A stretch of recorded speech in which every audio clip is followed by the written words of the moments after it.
बिहार के शिक्षा मंत्री चंद्रशेखर सिंह ने बुधवार को रामचरितमानस पर एक विवादित बयान दे दिया है।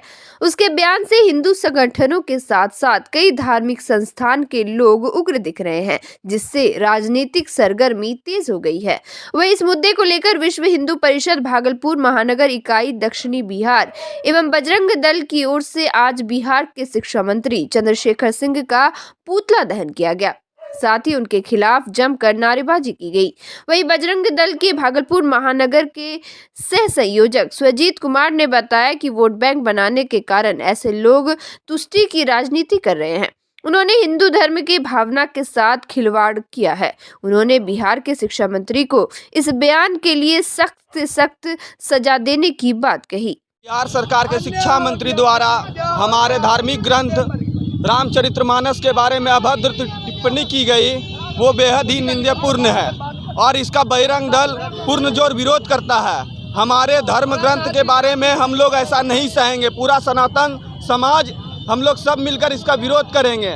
कुछ वोट बैंक के कारण तुष्टीकरण की राजनीति की जाती है और हिंदू धर्म के भावनाओं के साथ बार बार खिलवाड़ किया जाता है और हमारे धर्म के बारे में आहत होती है। उसके खिलाफ हम लोग पुरजोर विरोध करते रहेंगे आगे भी। आज क्या किए? आज शिक्षा मंत्री चंद्रशेखर का पुतला हम लोग जलाएं और सरकार से यह मांग करते हैं कि उसको जल्द से जल्द बर्खास्त किया जाए। नाम बता दीजिए। मेरा नाम हुआ विश्वजीत कुमार, बजरंग दल सह संयोजक भागलपुर महानगर। भारतीय अधिवक्ता परिषद भागलपुर इकाई के द्वारा स्वामी विवेकानंद की जयंती राष्ट्रीय युवा दिवस के रूप में समारोह पूर्वक मनाई गई। इस दौरान महापुरुष स्वामी विवेकानंद के तैलचित्र पर पुष्पांजलि अर्पित कर उन्हें नमन किया गया। वहीं अपने अध्यक्षीय संबोधन में मृत्युंजय कुमार सिंह ने स्वामी विवेकानंद के जीवन के महत्वपूर्ण बिंदुओं पर उल्लेख करते हुए परिषद के द्वारा इस बार युवा दिवस पर न्यायपालिका में युवा अधिवक्ताओं की भूमिका विषय पर परिचर्चा किया। साथ ही अधिवक्ता अनिल झा ने युवा दिवस के अवसर पर स्वामी विवेकानंद का शिकागो भाषण का वर्णन करते हुए युवाओं से अच्छे चरित्र एवं विचार निर्माण का प्रेरणा लेने को कहा। परिषद के मंत्री एडवोकेट राहुल तोमर ने मंच संचालन किया एवं आनंद कुमार सिंह ने धन्यवाद ज्ञापन किया। समारोह में मुख्य रूप से महामंत्री डॉक्टर चंदन सिंह चौहान, कोषाध्यक्ष राजेश कुमार, प्रदेश कार्यकारिणी सदस्य इंद्रदेव सिंह, मंत्री राहुल तोमर के अलावे दर्जनों अधिवक्ता मौजूद थे। परिषद बिहार भागलपुर इकाई के द्वारा स्वामी विवेकानंद जयंती और राष्ट्रीय युवा दिवस का समारोह मनाया गया। इस अवसर पर न्यायपालिका में युवाओं की भूमिका पर परिचर्चा का आयोजन किया गया, जिसमें हम लोग सैकड़ों अधिवक्ताओं ने भाग लिया है। ये एक प्रचलन हम लोग ला रहे हैं कि एक संस्कृति हम लोग में जागृत हो, जिस पर वाद विवाद परिचर्चा का आयोजन समय समय पर किया जाए, क्योंकि स्वामी विवेकानंद युवाओं के युग पुरुष महापुरुष रहे हैं। धन्यवाद। सड़क सुरक्षा सप्ताह के तहत गुरुवार को जीवन जागृति सोसाइटी के द्वारा सीट बेल्ट की उपयोगिता पर लाइव डेमोन्स्ट्रेशन का प्रदर्शन किया गया, जिसमें यह दिखाया गया कि अगर आप सीट बेल्ट नहीं लगाते हैं तो दुर्घटना के बाद आपकी क्या स्थिति होगी। जीवन जागृति सोसाइटी के द्वारा यह बताने का प्रयास किया गया कि अगर आप कार चलाते वक्त सीट बेल्ट नहीं लगाते हैं तो साक्षात मौत को दावत देते हैं। पोस्टर्स बैनर्स के द्वारा ये प्रदर्शित किया गया कि यमराज द्वारा कहा जा रहा है कि अगर तुम सीट बेल्ट नहीं लगाते हो तो मैं तुरंत आ रहा हूँ। देखिए यह पूरी रिपोर्ट। आज सड़क सुरक्षा सप्ताह का दूसरा दिन है। आप देख सकते हैं कि जीवन जागृति सोसाइटी के द्वारा विभिन्न तरह के कार्यक्रम किए जा रहे हैं और इसमें दिखाया जा रहा है कि ट्रैफिक रूल्स का पालन करना कितना ज़रूरी है। उसी क्रम में आज हम लोग आपको दिखाएंगे कि 4 व्हीलर में जो सीट बेल्ट होता है उसका यूज कितना लाभदायक होता है और यदि नहीं पहनते हैं तो किस तरह से एक्सीडेंट होता है और लोगों का दुर्घटना से ग्रस्त हो जाते हैं और लोगों की मृत्यु तक हो जाती है। इसी में हम अभी एक गाड़ी को हरी झंडी से दिखा के रवाना करेंगे और दिखाया जाएगा कि पीछे में 2 लोग बैठे हुए हैं, जिसमें एक आदमी जो है सीट बेल्ट बांधे हुए हैं और दूसरा आदमी बिना सीट बेल्ट बांधे हुए हैं। तो उस पर क्या प्रभाव पड़ता है ये आप अभी देखेंगे। अभी हम इसको दे रहे हैं पहला हरी झंडी। इस तरह से एक्सीडेंट हो सकता है वो आपको देखिए किस तरह से ये सामने से टकराएगा और जान चली जाएगी। जीवन जागृति सोसाइटी समस्त हमारे सोसाइटी के सदस्य लोग आपसे प्रार्थना करती है कि आप लोग जब भी चले आप सीट बेल्ट लगाएं, नहीं तो आप तो जाएंगे, आपका परिवार जो पीछे रहेगा वो रोते बिलखते रहेगा और आप कार के मालिक हैं और तुरंत वह सड़क पर आ जाएगा और उसका क्या होगा आपको कुछ पता नहीं। जय हिंद, जय भारत, सड़क सुरक्षा जीवन रक्षा। नौगछा के परवत्ता थाना क्षेत्र के जगतपुर गांव में 14 नंबर सड़क पर देर रात अज्ञात अपराधियों ने एक बाइक सवार को गोली मार दी। घटना की सूचना पर पहुंची परवत्ता पुलिस ने युवक को इलाज के लिए मायगंज अस्पताल में भर्ती कराया। घायल युवक की पहचान तिलका मांझी थाना क्षेत्र के नीलकंठ नगर निवासी स्वर्गीय दिवाकर प्रसाद मिश्र के पुत्र प्रशांत कुमार के रूप में हुई है। घटना को लेकर बताया गया कि युवक अपने साथी के साथ बाइक से लत्तीपुर नौगछा से श्राद्ध क्रम में शामिल होकर अपने घर भागलपुर लौट रहा था। इसी बीच जगतपुर में इमली गाछ के समीप बाइक सवार 2 युवकों ने ओवरटेक किया और बाइक नहीं रोकने पर गोली चला दी। पहली गोली प्रशांत के हेलमेट में लगकर छिटक गई, फिर दूसरी गोली अपराधी ने चलाई जो प्रशांत के पॉकेट में रखे मोबाइल से लगते हुए पेट में लग गई। उसके बाद एक और फायर कर अपराधी भाग निकले। वही देर रात मायगंज में ऑपरेशन कर गोली निकाली गई। इधर घटना के बाद पुलिस अपराधियों की पहचान करने में जुट गई है। All India electro homeo medical association Bhagalpur द्वारा doctor Count Cesare Mattei electro homeo के जनक का 214वां जन्मोत्सव समारोह का आयोजन किया गया। यह आयोजन भागलपुर के स्थानीय पेंशनर समाज चुनहरी अहाता भागलपुर में आयोजित की गई, जिसकी अध्यक्षता संस्था के मुख्य सचिव डॉक्टर डी.के. सिंह कर रहे थे। सर्वप्रथम आगंतुक सभी डॉक्टरों ने महात्मा काउंट सीजर मैटी के चित्र पर पुष्पांजलि अर्पित कर उन्हें नमन किया। वही डॉक्टर डी.के. सिंह ने चिकित्सकों को डॉक्टर काउंट सीजर मैटी के जीवन से प्रेरणा लेते हुए उनके दर्शाए गए मार्गदर्शन पर चलकर जगह जगह पर शिविर लगाकर मुफ्त चिकित्सा सुविधा प्रदान करने की बात कही। भागलपुर व्यवहार न्यायालय कैंपस के अंदर अधिवक्ताओं के बैठने के चैम्बर में एले सुबह आग लग गई। आग इतनी तेज थी कि देखते ही देखते अधिवक्ताओं के बैठने के 4 जगहों तक फैल गई, जिससे ऊपर की झोपड़ी, कुर्सी और टेबल पूरी तरह से जलकर राख हो गया। वही आग को फैलता देख स्थानीय लोगों ने इसकी सूचना फायर ब्रिगेड को दी, जिसके बाद अग्निशमन की गाड़ी ने मौके पर पहुंचकर घंटों मशक्कत के बाद आग पर काबू पाया। हालांकि आग लगने के कारणों का पता नहीं चल पाया है। हम लोगों को सुबह पता चला कि आग लग गया है टेबल में, तो हम लोग आए तो देखें कि टेबल धधक रहा था। फिर हम लोग दमकल वाले को सूचना दिए, थाना को भी इन्फॉर्म किए, सभी मौके पे आए और आग को बुझाएं।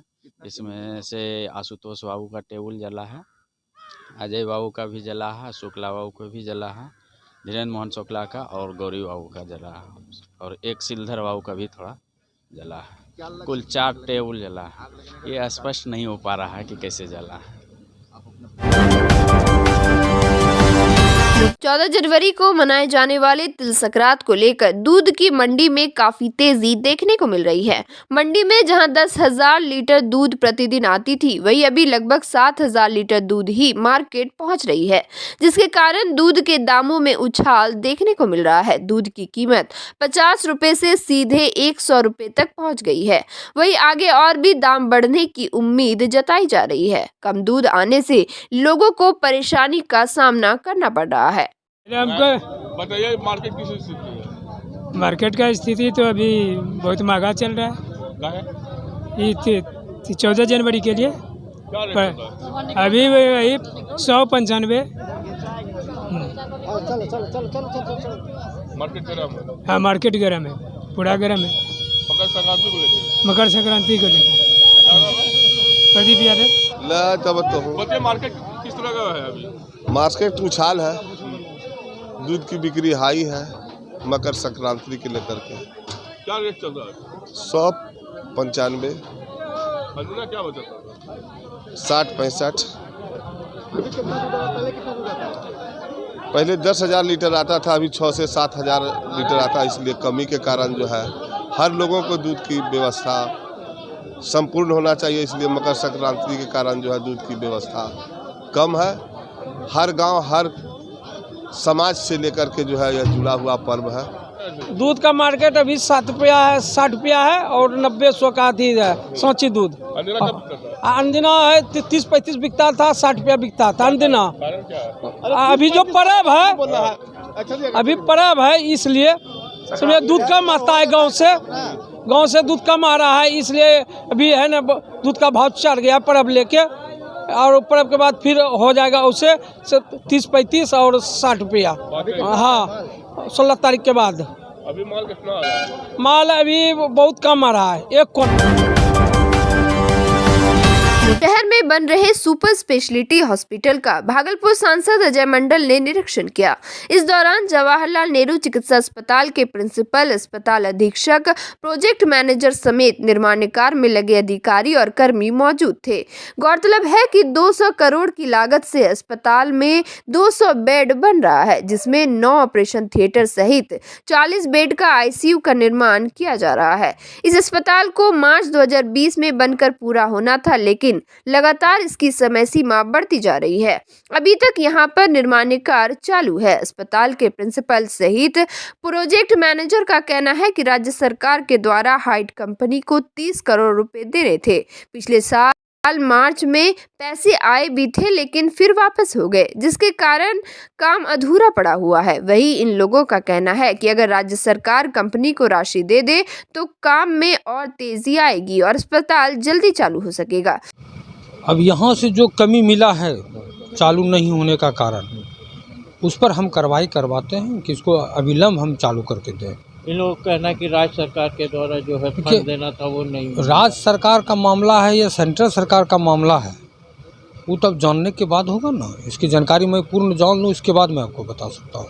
कब तक उम्मीद है कि चालू हो जाएगा ये? हम तो कोशिश करेंगे कि जितना जल्द हो, अगले महीना स्टार्ट हो जाए तो बेहतर है, लेकिन सब चीज़ की व्यवस्था भी होनी चाहिए ना स्टार्ट करने के लिए। क्या लग रहा है अभी देखकर आपने आज विजिट किया है? बिल्डिंग का काम तो पूर्ण है और यहाँ जो टेक्निकल चीज़ है रोगियों की सुविधा के लिए वो काम अधूरा, उसको पूरा कराने का संभव प्रयास करके इसी साल 2023 में ही इसको हम स्टार्ट कर दें, यही मेरा सोच है और पहल भी इसी के। और जितना जल्दी 2023 के, ये नहीं कि दिसंबर में, मार्च के पहले हम इसको स्टार्ट करने का संभव प्रयास करें। कहलगांव प्रखंड के धनौरा में पंचायती राज विभाग के निर्देशानुसार पंचायत स्तर पर सुदृढ़ तरीके से कार्य करने और इनकी समय समय पर मॉनिटरिंग करने के लिए जिले से लेकर प्रखंड स्तर के अधिकारियों को निरीक्षण करने का दायित्व सौंपा गया है। वही विभिन्न योजनाओं के जरिए ग्राम पंचायत में खर्च किए गए सरकारी राशि से बने योजनाओं की जाँच के क्रम में बुधवार को पीजीआरओ सुधीर कुमार ने प्रखंड के धनौरा का निरीक्षण किया। पीजीआरओ सुधीर कुमार ने ग्राम पंचायत का दौरा कर विकास कार्यों का निरीक्षण करते हुए पाई गई कमियों को यथाशीघ्र दुरुस्त करने का आवश्यक दिशा निर्देश संबंधित कर्मियों को दिया। पंचायत में चल रहे मनरेगा, 15वीं वित्त आयोग, 7 निश्चय, गली नली, हर घर नल का जल, आंगनबाड़ी केंद्र, पैक्स गोदाम, पंचायत भवन में किए जा रहे कार्यों का निरीक्षण किया। उन्होंने कहा कि इस रिपोर्ट में पाए गए सभी महत्वपूर्ण बिंदुओं पर अपनी टिप्पणी या मंतव्य अंकित कर जिला प्रशासन द्वारा पंचायती राज विभाग को सौंपी जाएगी। इस दौरान स्थानीय मुखिया दिलीप कुमार मंडल सहित पंचायत स्तरीय कर्मी मौजूद रहे। नाथनगर अंचलाधिकारी स्मिता झा ने गोसाई दासपुर पंचायत में की गई सरकारी योजनाओं की जांच की। वहीं मथुरापुर विद्यालय में 9वीं एवं 10वीं पठन पाठन का बच्चों का कार्ड छापा गया। साथ ही बताया कि प्रधानाध्यापक से स्पष्टीकरण पूछा जाएगा। पंचायत भवन में कार्यपालक निरीक्षण के दौरान उपस्थित थे। वहीं पर नाथनगर अंचलाधिकारी स्मिता झा ने बताया कि विद्यालय और पंचायत भवन में सभी कार्य संतोषजनक पाए गए हैं। साथ ही कहा कि नल जल योजना में हरदासपुर गांव, गोसाई दासपुर और मथुरापुर में नल जल योजना लगाने का दिशा निर्देश दिया गया है। जगदीशपुर के मध्य विद्यालय एवं कस्तूरबा गांधी बालिका विद्यालय में राष्ट्रीय युवा दिवस के मौके पर स्वामी विवेकानंद के चित्र पर माल्यार्पण कर उन्हें विद्यालय परिवार के द्वारा नमन किया गया। वहीं मध्य विद्यालय जगदीशपुर में बच्चों को भी ऑनलाइन जोड़कर कार्यक्रम में शामिल किया गया। प्रधान अध्यापक आशुतोष चंद्र मिश्र ने बच्चों को संबोधित करते हुए कहा कि हमें अपने जीवन का लक्ष्य तय कर उसकी प्राप्ति के लिए सदैव तत्पर रहना चाहिए। इस अवसर पर वासुदेव, अविनाश, सरोज, आग्रह, नीरज, राजीव, सपना कुमारी, फूल कुमारी समेत काफी संख्या में बच्चे उपस्थित थे। नाथनगर के रामानंदी देवी हिंदू अनाथालय में स्वामी विवेकानंद की जयंती उत्साहपूर्वक मनाई गई। इस दौरान स्वामी विवेकानंद की जीवनी पर बच्चों को बताया गया एवं बचपन से उनके दयालु एवं नटखट स्वभाव, शिक्षा, दीक्षा एवं गुरु की सेवा के बारे में विस्तार पूर्वक जानकारी दी गई। युवा दिवस के अवसर पर संस्थान में अवस्थित बच्चों को चॉकलेट एवं बिस्किट दिया गया। मौके पर संस्थान कर्मी कुमारी अनुश्री, दीपराज भारती, विश्वनाथ यादव, पवन देवी, पिंकी देवी, सागर भारती, गोलू भारती समेत काफी संख्या में बच्चे उपस्थित थे।